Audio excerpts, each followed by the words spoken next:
Hello everyone, welcome back. So today we're going to talk about weight and specifically weight loss and how to lose weight. It's a big topic, everyone's always talking about it and wanting to lose weight. So without any ado, let's get into it. So I'm going to talk about um, caloric density, exercise, meal times, water, and processed products. So, 5 different things that could help you lose weight. So, keep these in mind and stick around to the end if you want to know about all of them. Okay, so let's start. So, first, I'm going to talk about caloric density because this is really important, as the more caloric dense food you eat, the more likely you are to pick up weight. And then there's also the difference between the simple carbohydrates and complex carbohydrates. So, fresh produce, fruits and vegetables, they are considered to be complex carbohydrates because they contain high amounts of fiber and all the nutrients are interwoven and interconnected into these fibers. So they are not as easily accessible. Your body has to work harder to break them down and to absorb them. And all the fiber is also helping to clean your colon and your gut and to help move out all the waste material. So about 50% of your poo is bacteria. So that is why fiber is needed to help get rid of all these harmful substances. If they stay there, they are going to continue to ferment and cause damage or cause lots of wind. So complex carbohydrates are extremely important. High fiber is also important. So if, for example, you take a potato and you cook that potato and you eat it hot, the fibers and the carbohydrate cells, the linkages are very loose, so it's very easy to absorb, and you absorb a much higher amount of carbohydrates from the cooked hot potato. If you let that cool down, the starches connect more rigidly and it will be harder for your body to break it down. So the more we cook things, the more we process it, the easier it becomes for our bodies to use and to absorb, and the more we absorb and use. So the more something is processed, and highly processed products, they become more likely to cause weight gain. So something that you buy off a supermarket shelf is more likely to increase your weight than something that you get from the produce aisle, a banana or an orange or an apple, for example. So the fresher things you eat, the healthier and better it is for your body, because it's also in the amounts and in the ratios that your body recognizes and that your body wants. Your body recognizes the plants and the fruits and the vegetables and the seeds and the nuts. It recognizes those and the legumes. It does not really recognize what can I a bread or a flour or a cookie or a biscuit or a quiche or a lasagna, for example. Your body doesn't always know what is in there. Your body doesn't specifically recognize it, and it will be absorbed much more. And if we look at fruits and vegetables, nuts, seeds, legumes, they don't have as much fat and they have specific kinds of fat. So this is also important to the caloric density, because fat contains the highest caloric density in a smaller amount. And fat we need to try and limit, because the more fat we eat, the higher our risk is for weight gain and the higher our risk is for disease. Then another thing that's important with the caloric density is the inflammation that goes with caloric density. The more calories we eat and the more animal-based calories we eat, the higher the inflammation in our body. So if we consume a plant-based diet, fruits and vegetables, nuts, seeds, legumes, that's a very, very low inflammation. It decreases the inflammation in your body. Whereas if you consume animal products, it's high caloric density, high fat, high protein, and then it increases the inflammation as well. And animal products do not have the same nutrient density as fruit and vegetables have. So if we look at the caloric density, animal products, highly processed products, have a very high caloric density, whereas fresh fruit and vegetables, nuts, seeds, and legumes have a lower caloric density and a high nutrient density, meaning they contain a lot of nutrients in a smaller package.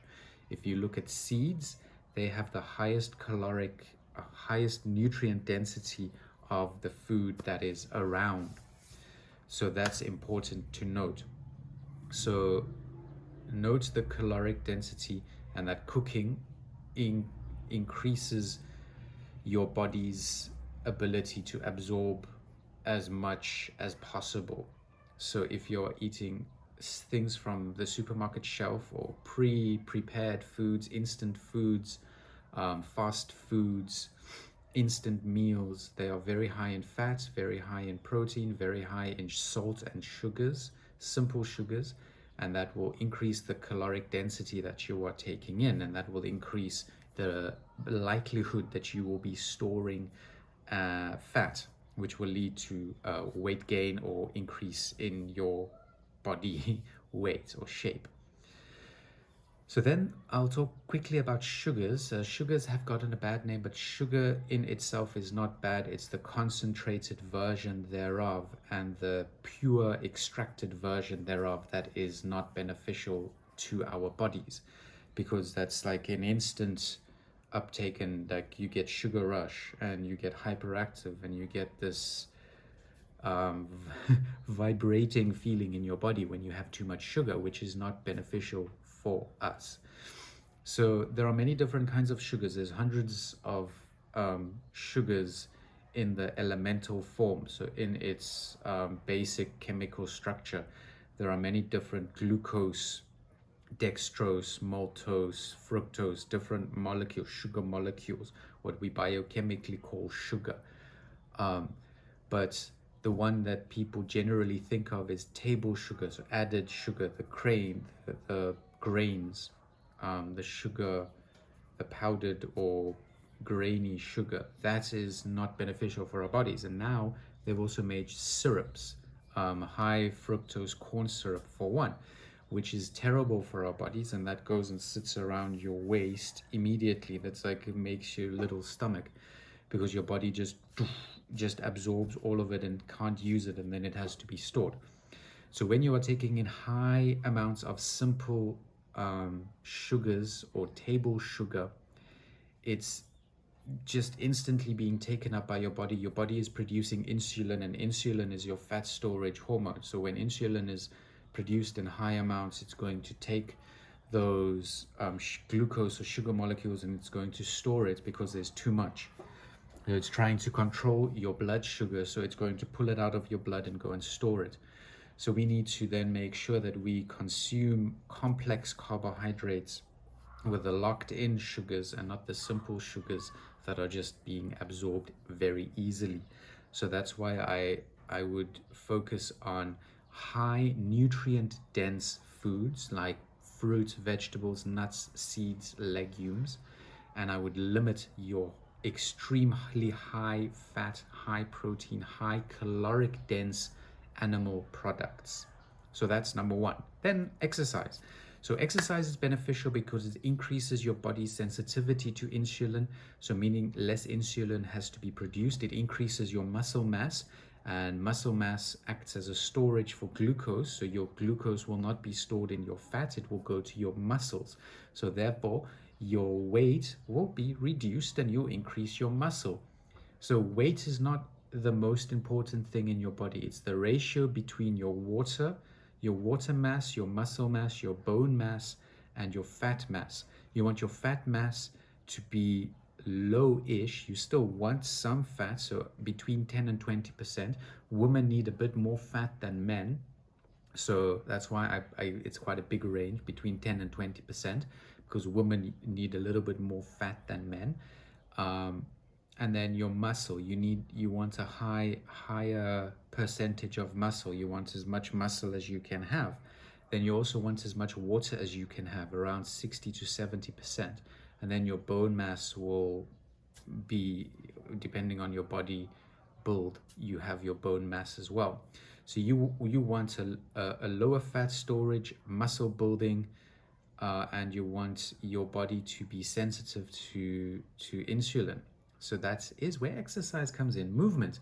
So when you exercise, you're building muscle, you're making your body more sensitive to insulin, you are breaking down fat, and you're using a lot of calories or extra calories, and you are also moving your lymphatic system, which means you're getting rid of more of your waste product. So exercise, sweating, high intensity exercise as well as low intensity exercise, any exercise that you can do that increases your heart rate, increases your breathing, increases your muscle mass, will be beneficial in helping you to lose weight as well. Weight training will also be beneficial because it increases your muscle mass while breaking down that fat mass as well. So we've talked about caloric density, we've talked about carbohydrates, fiber, exercise. Now we'll talk about meal times. Meal times are also important because everyone knows breakfast is your most important meal of the day, and dinner or supper needs to be less. So in the morning, you need a meal to last you for your day. You are starting your day, you're going to be using a lot of energy, so you need some energy. At night, you're going to go to sleep, so you don't need as much energy. The energy that you are taking in at night is going to be stored because you are not going to be using it. It's going to be sitting in your stomach and just being there. So you want a light meal in the evening and a heavier or more nutrient dense meal in the mornings, so to give you energy for the day. So eat breakfast like a king, a dinner like a pauper. So you want less food at night. So at night you can also have a simple meal of fruit, nuts, seeds, vegetables, a salad, a smoothie. So you can have something simple and easy that your body can digest, and that will set you up for a good night's sleep. And then you are waking up in the morning hydrated and ready and hungry for your next meal. Cravings is also one that we need to look out for, because cravings is your body's way of saying, I need something to feel better. Your body craves things that will increase the dopamine and serotonin in your body, which makes you feel better. So if you're not feeling great, if you've had a bad day, you are going to crave high carbohydrate foods and things like chocolate, which will increase the serotonin and the dopamine in your body. So we need to be careful of those cues, the cravings, the emotional eating, and fear of food. Fear of food is not something that is beneficial. Food is good for us. We just need to have it in the right amounts, the right kinds of food, and at the right times. So at night, you don't want to eat a lot of food because you're not going to be using that energy. You are going to be storing that energy. So you don't want to eat a lot. You want to eat a simple meal. And if you are not hungry, do not eat. Breakfast, lunch, and dinner or supper is a construct that we have created around work or office work, where you need breakfast, lunch, and dinner because you're going to the office. You need to also listen to your body. If you are hungry, eat. If you are not hungry, do not eat. Don't just eat for the activity thereof. Eat because you are hungry. Eating is not something that we have to do. We can survive for quite long without food. So it's good to sometimes limit your body and not just eat for the activity thereof. Eat when you are hungry. Listen to the cues of your body and listen to your body. Figure out what your body is trying to tell you. So when you are craving something, listen to your body. Think, how am I feeling? What happened? Why might this be the thing that I am craving? Was I shouted at work? Am I stressed? Am I emotional? Did a pet pass away, or did something happen? Did I have a fight with a friend? These can cause emotional eating or emotional cravings that can lead to overeating and binging, and then can lead to an increase in weight. So if we can look after meal times, listen to our bodies, don't eat if you are not hungry, eat only when you are hungry. That will help you to limit your caloric intake throughout the day and help you to lose weight. And then if you want to snack on simple things like fruit, vegetables, nuts, and seeds. Try not to have the very caloric, dense chocolates and sweets and cookies and biscuits and ice creams and those kinds of things, which will lead to an increase in weight. Then water. Water is extremely important because your body is made out of mostly water. So the more water you can have, the less other things will be stored. So your muscles will also lead to more storage of water. And when you are eating food, you need water to absorb it. So if you are taking in 1 part carbohydrates, you need 2 parts of water to digest it and to absorb it, just as an example. With fats and proteins, you'll need even more water because they use more to be absorbed. So we really need to drink a lot of water. The 2 liters a day is just a guideline. The more fruits and vegetables that you consume in a day, the less tap water or just physical water you'll need to drink. The more fat, protein, and simple carbohydrates or sugars and salts that you are taking in, the more water you will need. Coffee and tea, black tea or English breakfast tea, those are they dehydrate the body. So if you have those, if you have lots of coffee, you'll need extra water. Okay, so water is extremely important, and water helps to also eliminate waste products, and it will help you to lose weight. So you also want to include foods that are what's termed diuretic, that will help you get rid of water so that you're not just storing water. But the more protein, the more fat you are eating, and the more simple carbohydrates, the more water you'll be storing, and the more water weight you will be carrying. So then the last one, processed products. I'm quickly going to talk about processed products. So processed products concentrate the calories and they have a high caloric density. So we want to decrease the amounts of instant meals, fast food, pre-packaged meals, anything that is preserved, has a lot of salt, has a lot of added sugars and preservatives and chemicals and all manner of additives in. We want to decrease those because they will pack on the calories and pack on the pounds or the kilograms to your body, because it's easy to eat them, it's easy to overeat, and your body will just want more and more and more.